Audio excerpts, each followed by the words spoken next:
तो हेलो नमस्कार जय हिंद, स्वागत करते हैं शिवम जी एस एकेडमी में। तो कैसे हैं आप सभी? आशा करते हैं स्वस्थ होंगे, मस्त होंगे।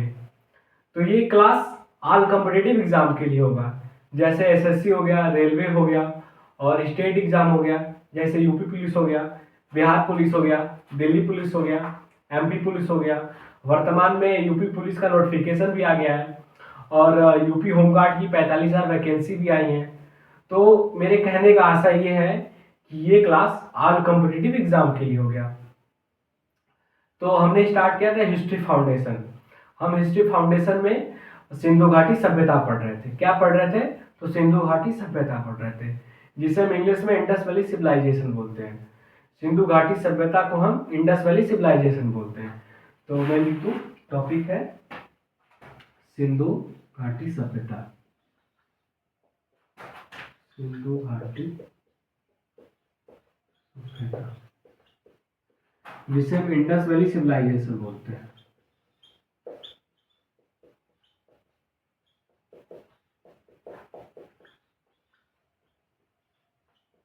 ठीक है, देखिए सिंधु घाटी सभ्यता को हम तीन नाम से जानते हैं। पहला क्या नाम है? तो सिंधु घाटी सभ्यता ही हो गया। दूसरा क्या नाम है? हड़प्पा सभ्यता। और तीसरा क्या नाम है? तो कांस्ययुगीन सभ्यता। सिंधु घाटी सभ्यता का नामकरण सिंधु घाटी सभ्यता क्यों हुआ? क्योंकि यह सभ्यता का अधिकतम स्थल सिंधु नदी के आसपास पाया गया है, इसलिए इस सभ्यता का नाम सिंधु घाटी सभ्यता रख दिया गया। ठीक है। और दूसरा क्या था? हड़प्पा सभ्यता। हड़प्पा सभ्यता को इसलिए हम इस सभ्यता को हम हड़प्पा सभ्यता इसलिए कहते हैं क्योंकि इस सभ्यता में सबसे पहले खुदाई हड़प्पा नामक स्थल पे हुआ था, जो कि वर्तमान में पाकिस्तान के लाहौर प्रांत में पड़ता है। तो इस सभ्यता का सबसे पहले खुदाई हड़प्पा नामक स्थल पे हुआ, इसलिए इस सभ्यता का नाम हड़प्पा सभ्यता भी रख दिया गया। ठीक है। उसके बाद कांस्ययुगीन सभ्यता क्यों कहते हैं? तो इस सभ्यता में सबसे अधिक कांसे का उपयोग करते थे लोग। मतलब इस सभ्यता में सबसे अधिक कांसे का उपयोग हुआ, इसलिए इस सभ्यता का नाम कांस्ययुगीन सभ्यता रख दिया गया। ठीक है। देखिए, हम ये टॉपिक पढ़ाने से पहले हम पिछले क्लास का 2 मिनट रिवीजन करा देते हैं। तो आप लोग घबराइएगा नहीं, आप लोग बिल्कुल मत घबराइएगा कि सर आपने तो पीछे पढ़ाया है, फिर क्यों पढ़ा रहे हैं। तो मैं फिर से बता दूं कि आप लोगों को मैं 2 मिनट रिवीजन करा देता हूँ, उसके बाद हम क्लास को आगे लेके पढ़ेंगे। ठीक है। तो देखिए, सिंधु घाटी सभ्यता का विकास कब हुआ, मतलब ये कब से कब तक चला? तो 2500 ईसा पूर्व से लेके 1750 ईसा पूर्व तक चला। कब से कब तक चला भैया? तो 2500 ईसा पूर्व से लेके 1700 ईसा पूर्व तक चला। तो इसका विकास कब से हुआ भैया? तो देखिए 2500 ईसा पूर्व से लेके 1750 ईसा पूर्व तक चला। ठीक है। देखिए, इस सभ्यता का विकास भारत और पाकिस्तान के सीमा पे हुआ था। मतलब इस सिंधु घाटी सभ्यता का विकास भारत और पाकिस्तान के सीमा पे हुआ था। मैं आपको मैप के माध्यम से 2 मिनट समझा दूं।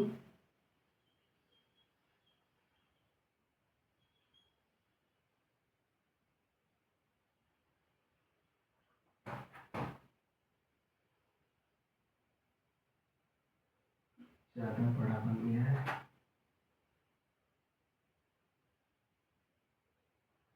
सॉरी, मैं फिर से मैं बना देता हूँ।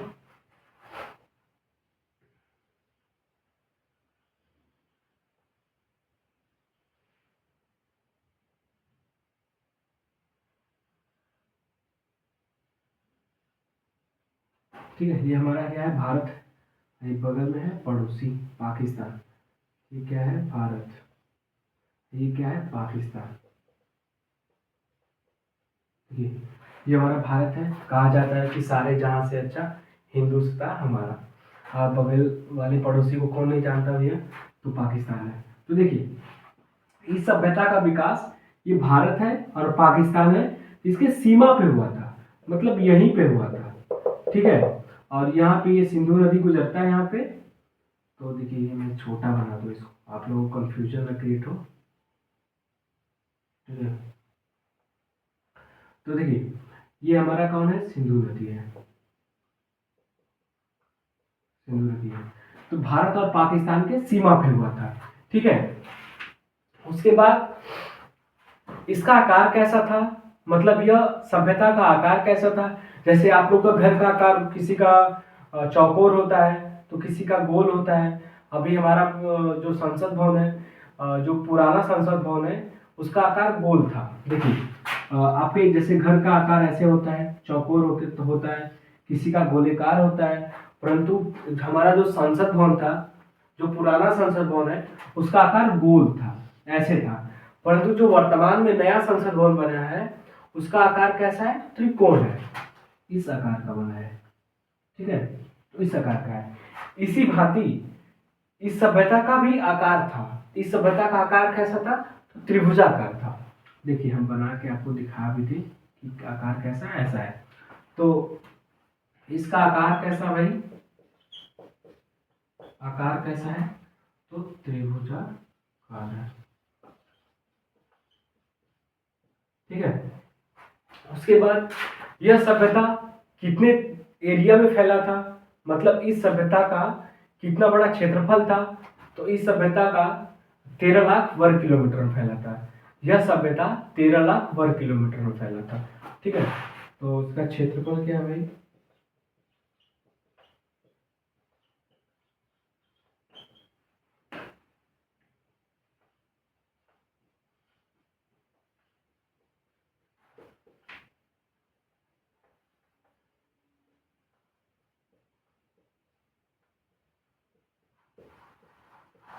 ठीक है।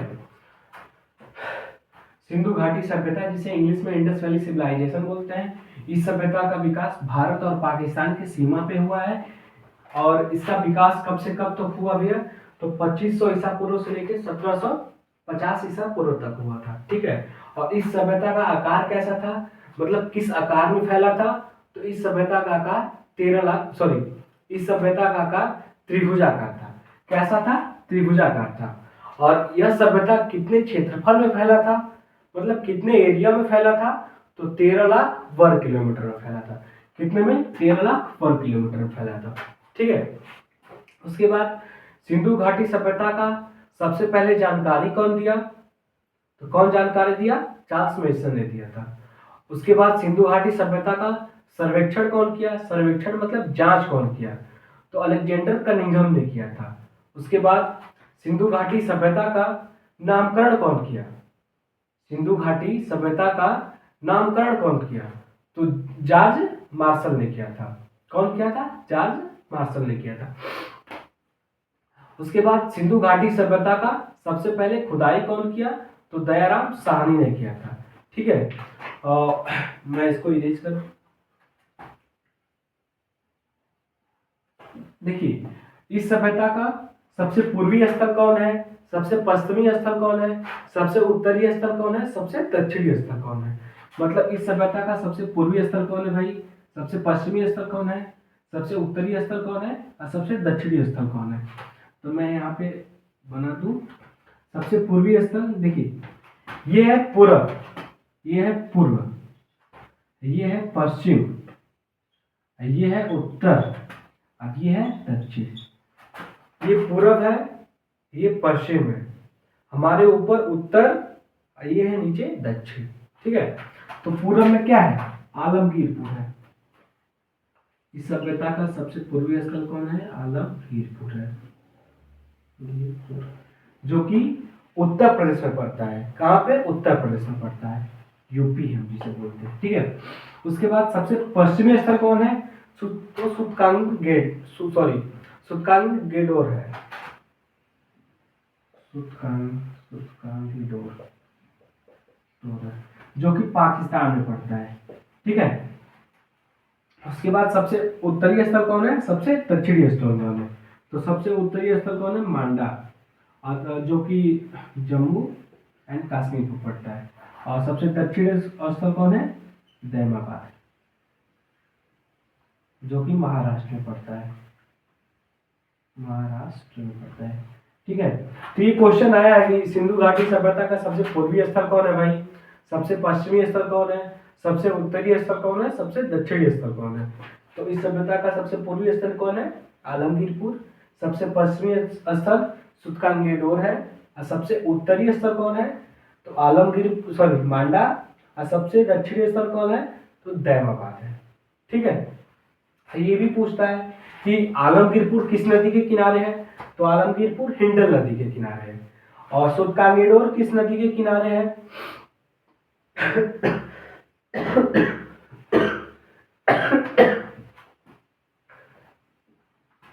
तो सूतकांगेडोर किस नदी के किनारे है, तो सूतकांगेडोर दास नदी के किनारे है।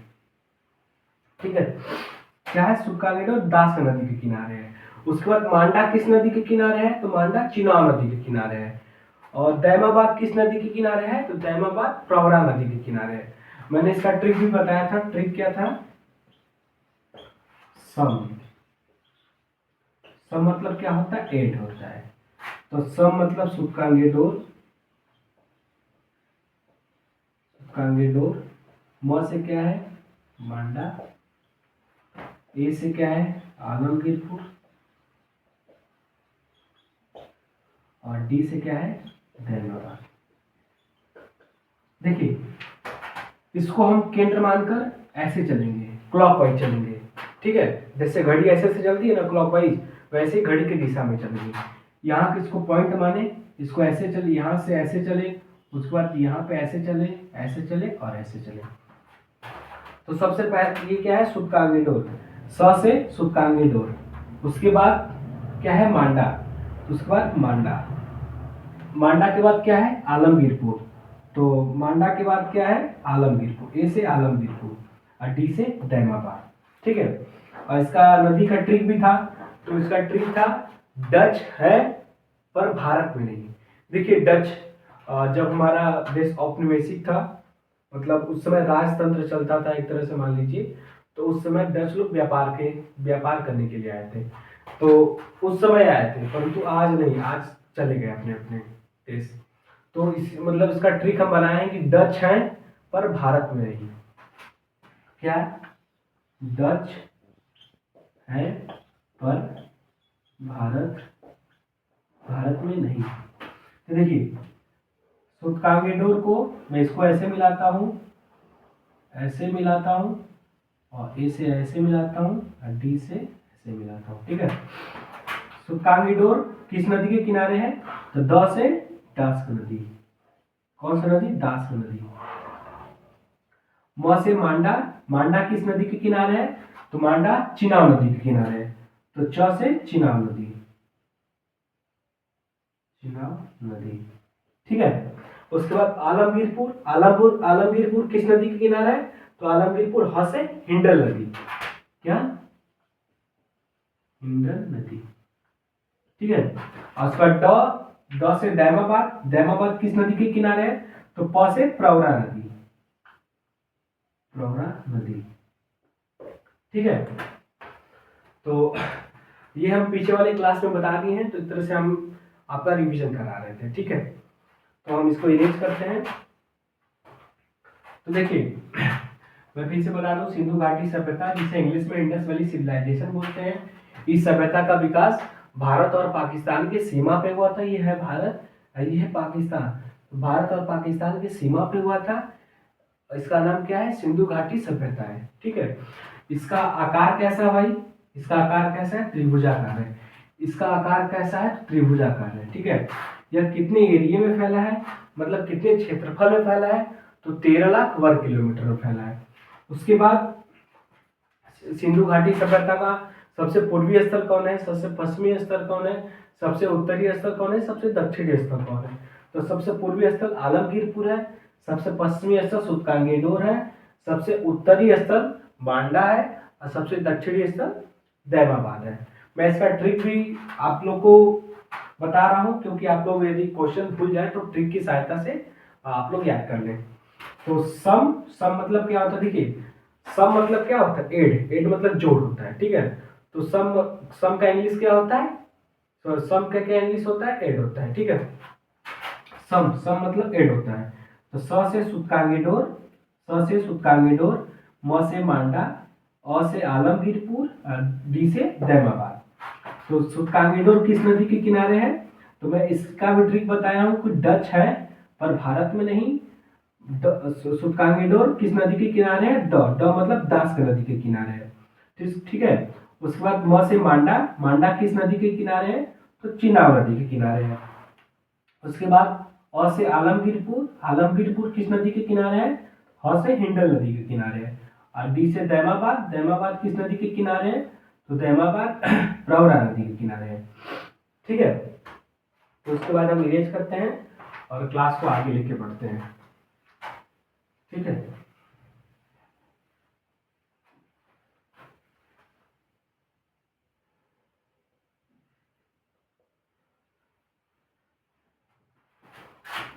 देखिए, सिंधु घाटी सभ्यता में हमने ये देखा था कि एक एक स्थल को हमने पढ़ा था कि जैसे सबसे पहले हड़प्पा खोजा गया, तो हड़प्पा कौन खोजा, कब खोजा, या किस नदी के किनारे है। और उसके बाद जब हड़प्पा खुदाई हुआ तो यहाँ पे क्या क्या पाया गया। जैसे हड़प्पा 1921 में खोजा गया, कौन खोजा भैया? तो दयाराम साहनी ने खोजा। यह किस नदी के किनारे है? तो रावी नदी के किनारे है। हड़प्पा शहर किस नदी के किनारे है? तो रावी नदी के किनारे है। यहाँ पे बहुत सी वस्तुएं मिली, जैसे अन्नागार मिल गया, क्या मिल गया? अन्नागार मिल गया, कुम्हार का चाक मिल गया, जैसे कुम्हार लोग जो होते हैं ऐसे ऐसे चक्री होता है तो हमारा चक्री मिल गया। तो हड़प्पा में बहुत कुछ मिला। वैसे ही देखिए, हड़प्पा हमने क्या पढ़ा? हड़प्पा शहर, हड़प्पा शहर हम जो पहले वाले क्लास में पढ़ चुके हैं। उसके बाद हम पढ़े मोहनजोदड़ो, मोहनजोदड़ो। देखिए, मोहनजोदड़ो का ये 1921 में हुआ।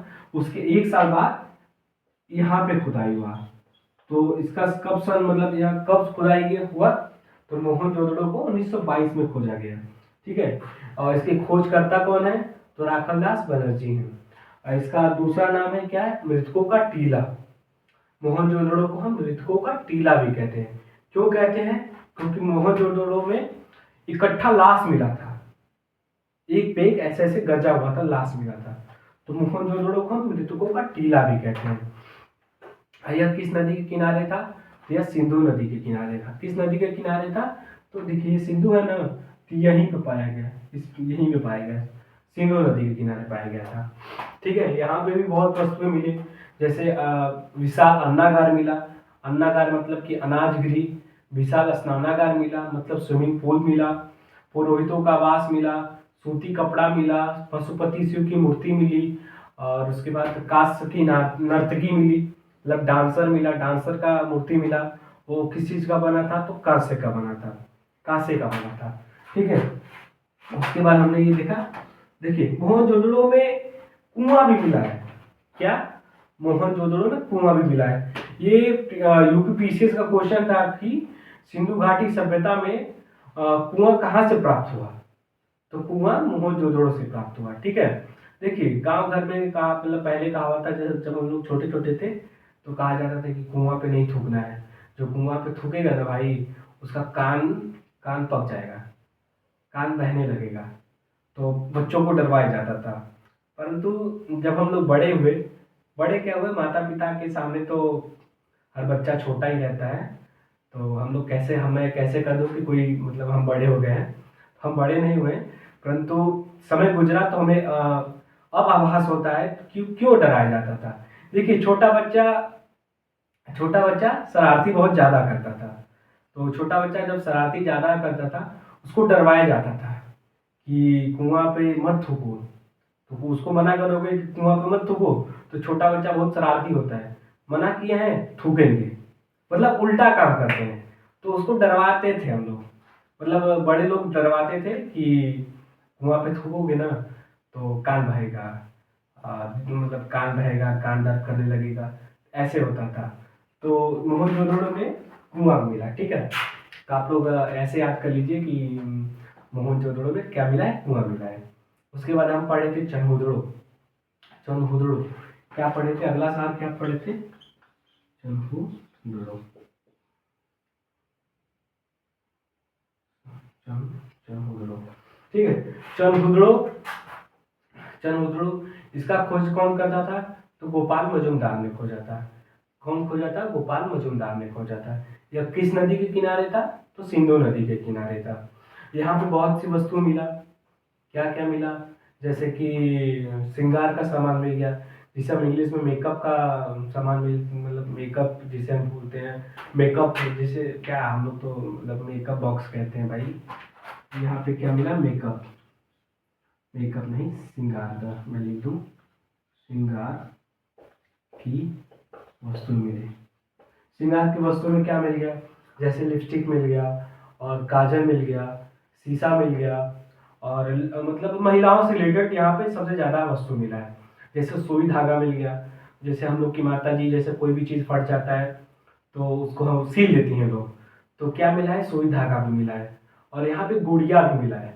देखती हैं लड़कियाँ लोग क्या, मतलब लड़कियाँ क्या, लड़कियां लोग एक बचपन में एक गुड़िया ले लेगी, उसको सजाएगी, उसको सजाएगी, उसको खाना खिलाएगी, उसको सुलाएगी, और उसके बाद किसी किसी का गुड़िया तो इतना सजा के रखती हैं लोग कि अलग ही लगता है कि उतना केयर मानव का भी नहीं रखा जाता है, इतना लोग सजा के रखते हैं। तो यहाँ पे गुड़िया भी मिला है। और देखिए चरखुदड़ों में श्रृंगार की वस्तु मिला है। उसके बाद सूती वस्त्र नहीं, सुई धागा मिला, और गुड़िया भी मिला। तो चरखुदड़ों में बहुत से सारे बहुत कुछ मिला। उसके बाद रंगपुर, क्या? रंगपुर, रंगपुर, रंगपुर कहाँ है? तो पंजाब। देखिए ये सब जो भी स्थल है वो भी पाकिस्तान में पाते हैं। पाकिस्तान वर्तमान में कहाँ पे है? सब पाकिस्तान में है। तो देखिए हड़प्पा भी लाहौर प्रांत में है, जो कि पाकिस्तान में है। मोहनजोदड़ो भी पाकिस्तान में है। चरहुदड़ो भी पाकिस्तान में है। रंगपुर पंजाब, जैसे भारत में भी पंजाब है और पाकिस्तान में भी पंजाब है। तो जब हमारा देश आज़ाद हुआ तो उसमें डिवाइड कर दिया गया, तो कुछ हिस्सा पंजाब का भारत में पड़ गया, कुछ हिस्सा पाकिस्तान में पड़ गया। तो रंगपुर पंजाब में है। कहाँ पे है? पंजाब में, पंजाब में है। इसका खोज कौन किया था भैया? तो यज्ञदत्त शर्मा ने किया था। कौन किया था? यज्ञदत्त शर्मा ने किया था। उसके बाद यहाँ पे क्या मिला? जब यहाँ पे खुदाई हुआ तो क्या मिला? मानव के साथ साथ जानवर का भी मानव के साथ साथ जानवर भी प्राप्त हुए। मतलब मानव के साथ साथ, देखिए कि कब्र है, यहाँ पे मानव, यहाँ पे जानवर भी मिला।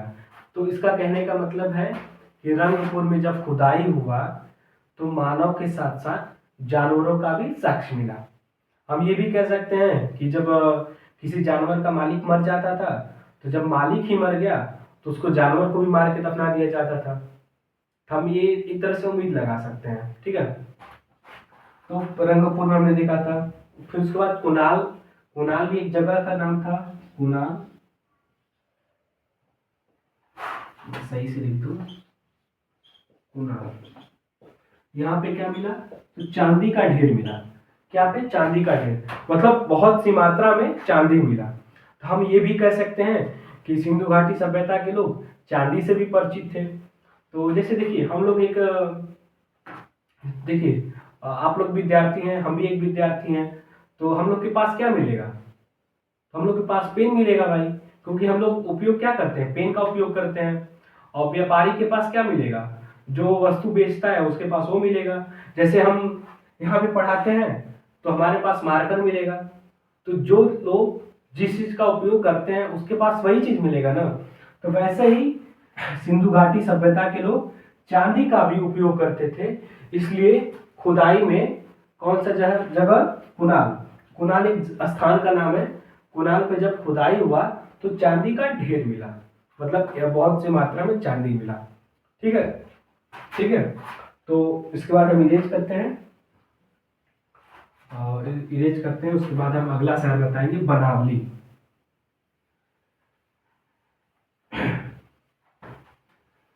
ठीक है, तो हम थोड़ा सा पानी पी लें।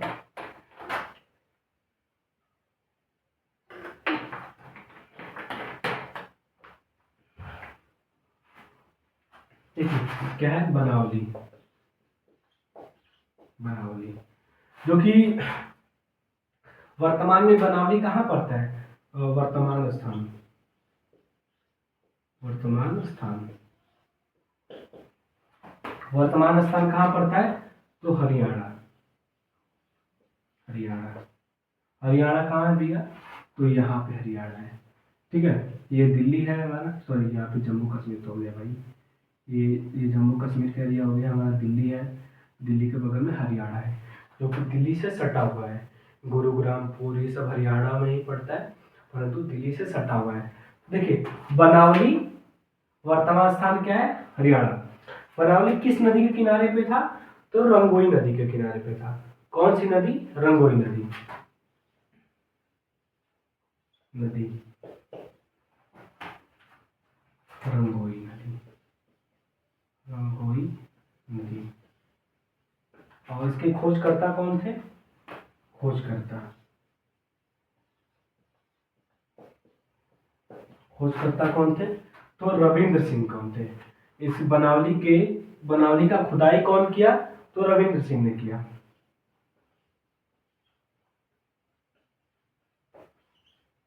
देखिए आप लोग ये गौर कर रहे हैं कि मैं जो भी शहर लिखवा रहा हूँ उसका नदी भी लिखवा रहा हूँ और खोजकर्ता भी लिखवा रहा हूँ।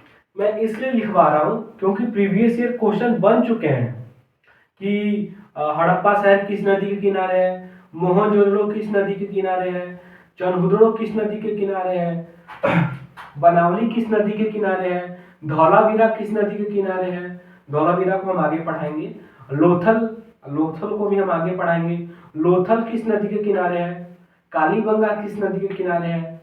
तो ये क्वेश्चन बन चुके हैं, इसलिए हम स्थान के साथ साथ हम ये भी बता रहे हैं कि नदी मतलब यह शहर किस नदी के किनारे है, और इसके खोजकर्ता भी बता रहे हैं कि यहाँ पे खुदाई कौन किया।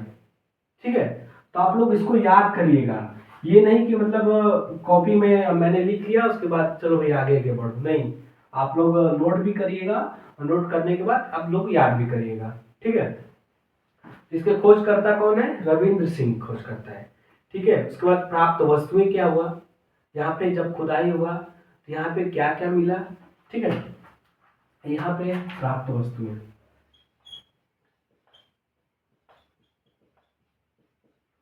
ठीक है, तो जब यहाँ पे खुदाई हुआ तो हमें ये पता चला कि यहाँ पे जल निकासी का अभाव था, मतलब जो भी घरों से पानी निकलता था वहां पे नालियां नहीं बनी थी। बनावली एक ऐसा मात्र शहर है जहां पे नालियां नहीं बनी थी।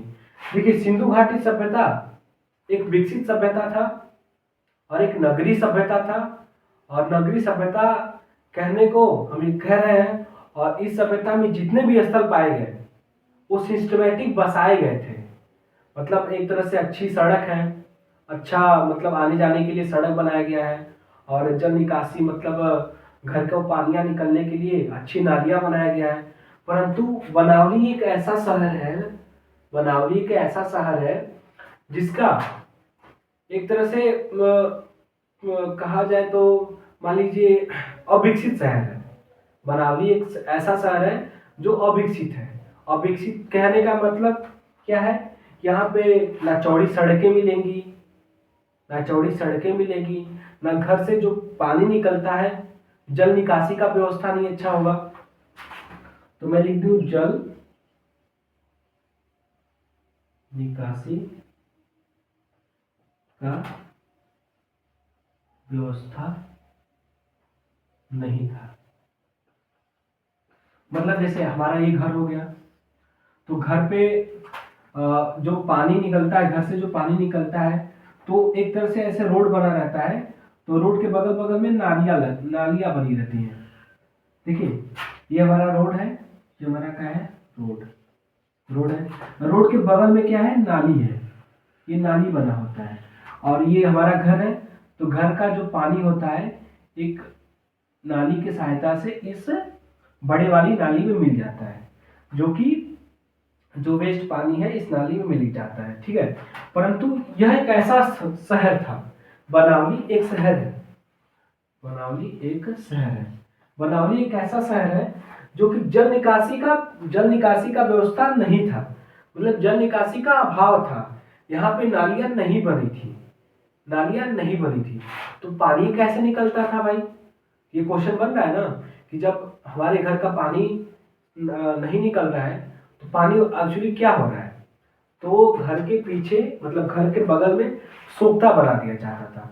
आप लोग गांव से होंगे तो आप लोगों को पता होगा कि सोख्ता क्या होता है। जैसे जो भी अविकसित गांव है, भारत में भी बहुत से गांव ऐसे हैं कि जो विकास नहीं किए हैं, तो वहाँ पे क्या है कि ना चौड़ी सड़क है, चौड़ी सड़क को दूर की बात है, वहाँ पे अच्छी सड़क ही नहीं है, ना ही वहाँ की नालियाँ अच्छे से बनी हैं। तो वहाँ पे कैसे पानी निकलता है? तो वहाँ पे क्या होता है, ये घर है, घर के पीछे क्या होगा, गड्ढा खोद दिया जाता है और यहाँ का पानी जो है यहीं पे रख दिया जाता है, तो इसको हम बोलते हैं सोख्ता। तो यहाँ पे क्या था, घर के पीछे सोख्ता पाया गया, घरों के पीछे सोख्ता, सोख्ता पाया गया। यहाँ पे सड़क व्यवस्था अच्छी नहीं थी, सड़क व्यवस्था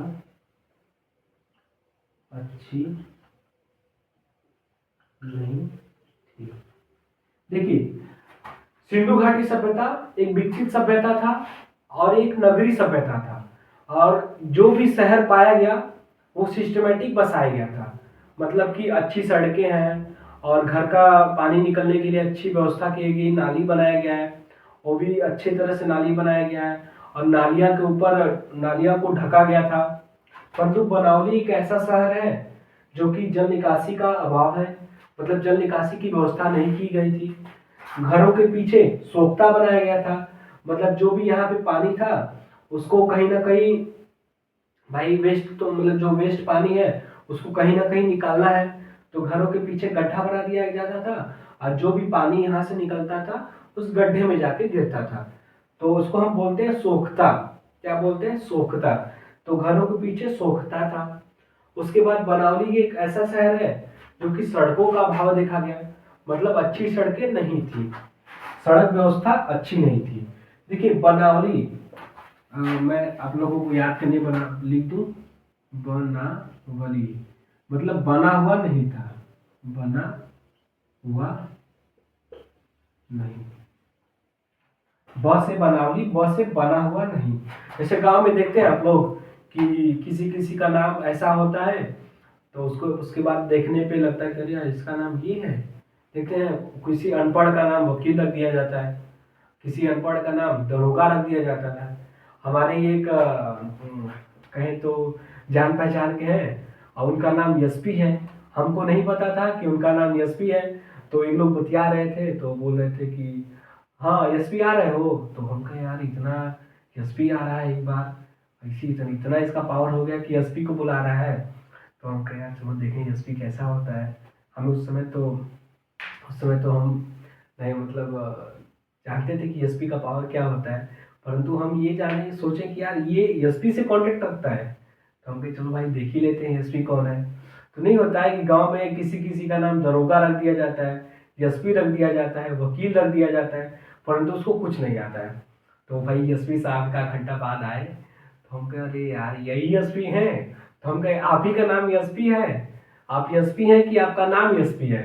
तो उन्होंने कहा कि नहीं हम एसपी नहीं है, हम एसपी मतलब सुपरिटेंडेंट ऑफ पुलिस नहीं है, और हमारा एक तरह से नाम है, जैसे आप लोग का नाम हो गया कुछ भी नाम रहेगा, कमलेश, मनोज, सनोज, नेहा, गुड़िया, जो भी नाम रखा जाता है, वैसे ही इस सभ्यता का नाम, सॉरी इस शहर का नाम बनावली तो था, परंतु बना हुआ नहीं था। ना अच्छी सड़कें पाएगी, ना अच्छा पानी निकलने के लिए नाली पाया गया, तो बनावली मतलब बना हुआ नहीं। मैं फिर से बता दूं, बनावली शहर वर्तमान स्थान कहाँ पे है? तो हरियाणा में है भैया। बनावली शहर किस नदी के किनारे है? तो रंगोली नदी के किनारे है, ठीक है। और बनावली को कौन खुदाई किया, मतलब कौन खोजा? तो रविंद्र सिंह ने खोजा, ठीक है। जब खुदाई हुआ तो यहाँ पे हमें ये पता चला कि जल निकासी का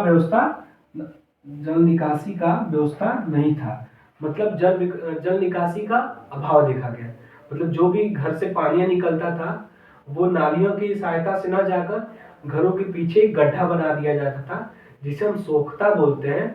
उसको हम घरों के पीछे सोख्ता पाया गया। ठीक है। और उसके बाद सड़क व्यवस्था अच्छी नहीं थी, बनावली में सड़क व्यवस्था अच्छी नहीं थी। ये क्वेश्चन पूछा जाएगा कि सिंधु घाटी सभ्यता का कौन सा शहर है जहां पे जल निकासी का अभाव पाया गया। अभाव मतलब अच्छी अच्छी चीज नहीं, मतलब जल निकासी का व्यवस्था नहीं पाया गया। तो कौन सा जल निकासी का व्यवस्था नहीं पाया गया? तो बनावली। हमें ये प्रीवियस ईयर का क्वेश्चन ये भी है कि सिंधु घाटी सभ्यता का कौन सा ऐसा स्थल है जहां पे सड़कें अच्छी नहीं पाएगी? तो कौन सा शहर है? बनावली। ठीक है। तो उसके बाद आप लोग इसको नोट करिए, उसके बाद हम आगे बढ़ते हैं। ठीक है। तब तक आप इसको लिख रहे हैं, तब तक हम इंक भर लें। ठीक है।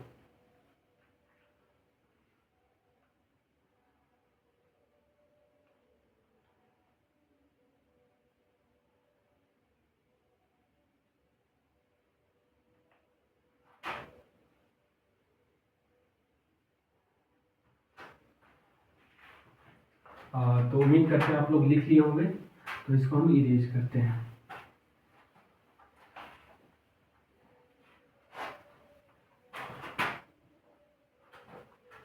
उसके बाद अगला सवाल कौन है? राखीगढ़ी। राखीगढ़ी, राखीगढ़ी एक शहर है। ठीक है। वर्तमान में कहाँ पाया जाता है? तो राखीगढ़ी भी हरियाणा में पाया जाता है। कहाँ पे? हरियाणा। ये है दिल्ली, दिल्ली के बगल में क्या है? हरियाणा एक राज्य है। तो वर्तमान स्थान, वर्तमान स्थान क्या है भैया? तो हरियाणा। देखिए देखिए राखीगढ़ी शहर का एक विशेषता है, सिंधु घाटी सभ्यता का सबसे बड़ा सब। देखिए दो क्वेश्चन बनते हैं अभी यहाँ से दो क्वेश्चन बन सकते हैं कि सिंधु घाटी सभ्यता का सबसे बड़ा शहर कौन है और सिंधु घाटी सभ्यता का सबसे बड़ा स्थल कौन है। देखिए राखीगढ़ी सिंधु घाटी सभ्यता का सबसे बड़ा स्थल था। क्या? स्थल था। देखिए स्थल और शहर में आप लोग कंफ्यूज मत होइए, मैं यहाँ पे लिख दूं सिंधु घाटी सभ्यता का सबसे बड़ा। यहां से दो क्वेश्चन बन गया। पहला क्या है? स्थल, और दूसरा क्या है? शहर। सिंधु घाटी सभ्यता का सबसे बड़ा शहर कौन है भैया? तो सबसे बड़ा शहर कौन है? राखीगढ़ी। राखीगढ़ी। परंतु सबसे बड़ा शहर कौन है? तो मोहनजोदड़ो। सबसे बड़ा शहर कौन है?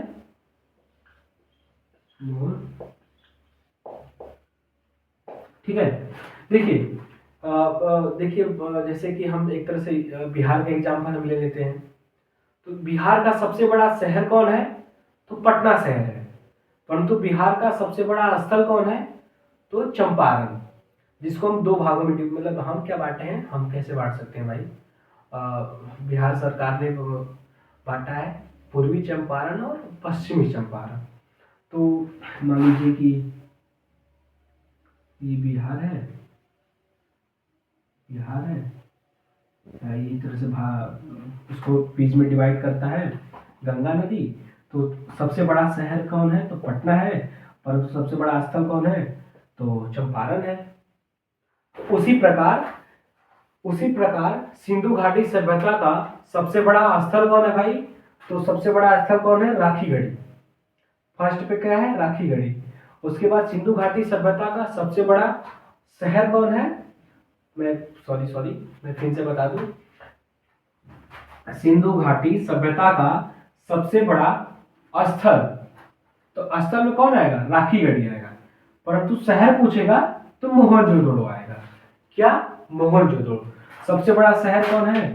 तो पहले पे है राखीगढ़ी और दूसरे पे क्या है? धौलावीरा। धौलावीरा। तो ये पूछेगा कि सिंधु घाटी सभ्यता का सबसे बड़ा स्थल कौन है, तो राखीगढ़ी भी बोल सकते हैं, धौलावीरा भी बोल सकते हैं, ठीक है। परंतु सिंधु घाटी सभ्यता का सबसे बड़ा शहर कौन है, तो मोहनजोदड़ो है।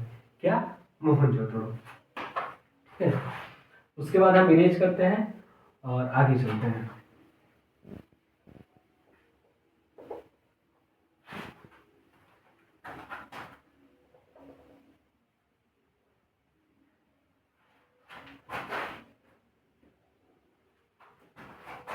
कालीबंगा,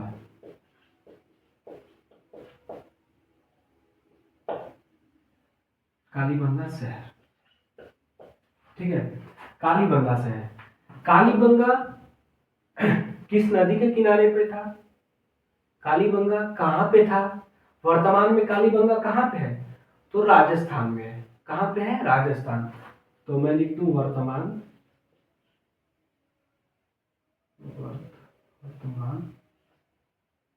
स्थान क्या है भैया, वर्तमान स्थान क्या है, राजस्थान।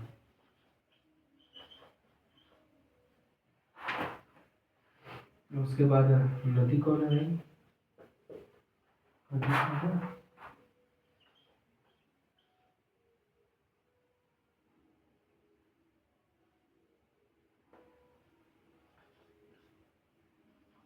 घग्गर नदी, जिसको हम घग्गर नदी को सरस्वती को बोलते हैं, सरस्वती नदी, सरस्वती नदी, ठीक है। इसके खोजकर्ता कौन थे, मतलब यहाँ पे कौन खुदाई किया, खोजकर्ता तो वीके थापर, क्या, वीके थापर ने किया, ठीक है। देखिए कालीबंगा, जैसे सिंधु घाटी सभ्यता में हमने मोहनजोदड़ो पढ़ा, लोथल को पढ़ा, चनहुदड़ो को पढ़ा, रंगपुर को पढ़ा, उसी प्रकार हम कालीबंगा को पढ़ते हैं। तो कालीबंगा वर्तमान में कहाँ पे है, तो राजस्थान में है। कहाँ पे है भाई, तो राजस्थान में है। देखिए एक तरह से मान लीजिए कि यहाँ पे है, राजस्थान में, ठीक है। यहाँ पे ये तो गुजरात है, गुजरात के बगल में, राजस्थान में। और कालीबंगा किस नदी के किनारे है, ये क्वेश्चन आए हैं कि कालीबंगा किस नदी के किनारे है, तो कालीबंगा घग्गर नदी के किनारे है। घग्गर नदी को हम सरस्वती नदी भी कहते हैं, क्या, सरस्वती नदी भी कहते हैं। उसके बाद कालीबंगा का खुदाई कौन किया या खोजकर्ता कौन है, तो कौन है, वीके थापर, वीके थापर ने किया। मतलब कालीबंगा को वीके थापर ने खोजा, मतलब खोजा, ठीक है। उसके बाद निम्नलिखित वस्तु पाया गया, मतलब कालीबंगा को जब खुदाई हुआ तो यहाँ से क्या क्या पाया गया उसको हम लिख देते हैं। पहले मैं लिख देता हूं, उसके बाद मैं समझा दूंगा।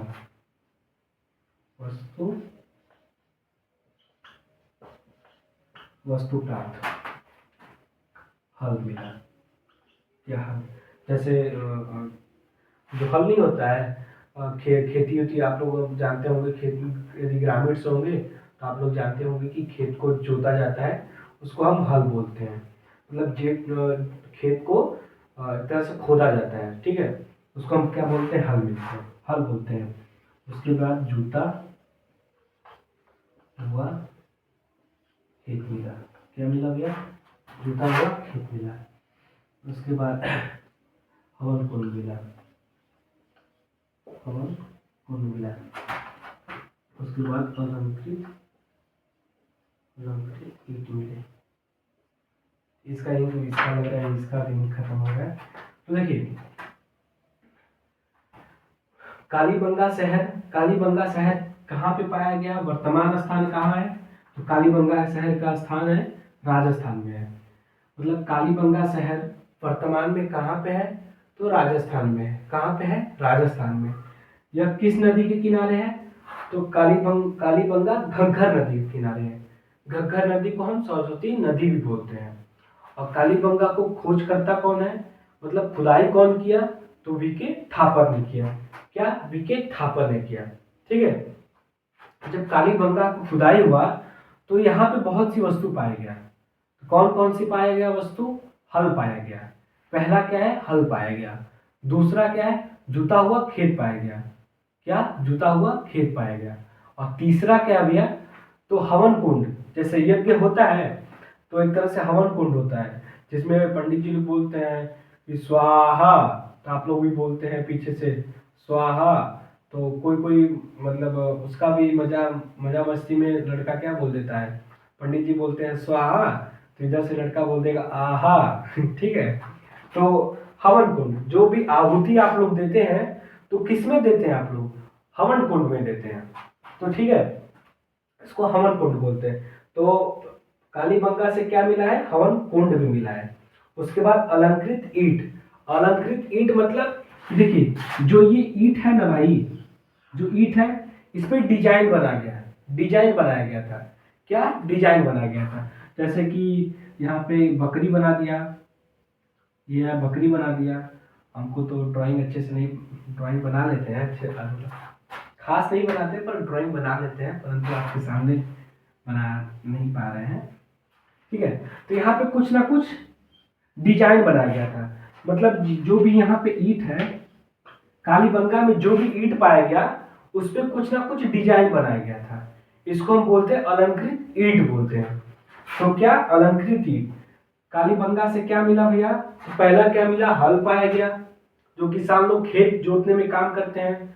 जो आप लोग यदि आपके माता पिता चाहे आप लोग ग्रामीण से होंगे तो आप लोग देखते होंगे कि ट्रैक्टर के पीछे एक लोहा सा यंत्र बना होता है जिसको हम हल बोलते हैं। ऐसे बना होता है और ऐसे ऐसे करके जमीन को खोदता है। ठीक है, उसको हम हल बोलते हैं। तो कालीबंगा से हल पाया गया। उसके बाद जब हल पाया गया तो जो भाई हल पाया गया तो जुता हुआ खेत भी जोतता है, तो जुता हुआ खेत भी पाया गया। उसके बाद हवन कुंड पाया गया जिसमें पंडित जी बोलते हैं स्वाहा, आहुति देते हैं, तो वही हवन कुंड कहते हैं। ठीक है, तो हवन कुंड भी पाया गया। उसके बाद अलंकृत ईंट भी पाया गया, मतलब ईंट जो यहाँ से प्राप्त हुआ है उस पर कुछ ना कुछ डिजाइन बनाया गया है, तो इसको हम क्या बोलेंगे? अलंकृत ईंट पाया गया। ठीक है, तो उम्मीद करते हैं आप लोगों को क्लास समझ में आया होगा। और आज के लिए हम क्लास यहीं तक रखते हैं और आगे हम अगले दिन पढ़ाएंगे। ठीक है, तो उम्मीद करते हैं कि क्लास आप लोगों को समझ में आया होगा। यदि क्लास में कोई भी प्रॉब्लम आता है, यदि आप लोगों को कोई भी चीज़ समझ में नहीं आता है, मतलब जो भी मैं समझाया हूँ आप लोगों को समझ में नहीं आया है, और जो भी मेरी राइटिंग है, मतलब जो कुछ भी मैं लिख रहा हूँ, यदि आप लोगों को मेरी लिखावट भी पसंद नहीं है, आप लोगों को समझ में नहीं आ रहा है कि भैया क्या लिखें आप, तो यदि आप लोगों को कोई भी प्रॉब्लम होगा तो कमेंट बॉक्स में कमेंट करिएगा कि सर आपको ये प्रॉब्लम है, तो उस प्रॉब्लम को हम सुधारेंगे। और यदि आप लोगों को कोई भी चीज़ समझ में नहीं आता है आप लोग कमेंट किया करिए कि सर आपने ये बताया है तो ये हमको समझ में नहीं आया है, तो हम आगे वाले क्लास लेने से पहले हम उस टॉपिक को बता के ही हम आगे क्लास पढ़ेंगे। तो ठीक है, तो उम्मीद करते हैं आप लोगों को क्लास समझ में आया होगा। तो आज के लिए हम इतना ही रखते हैं। तो मैं फिर से बता दूं कि ये क्लास फाउंडेशन क्लास है। फाउंडेशन क्लास मैं क्यों कह रहा हूँ? क्योंकि ये पूरा बेसिक से पढ़ाया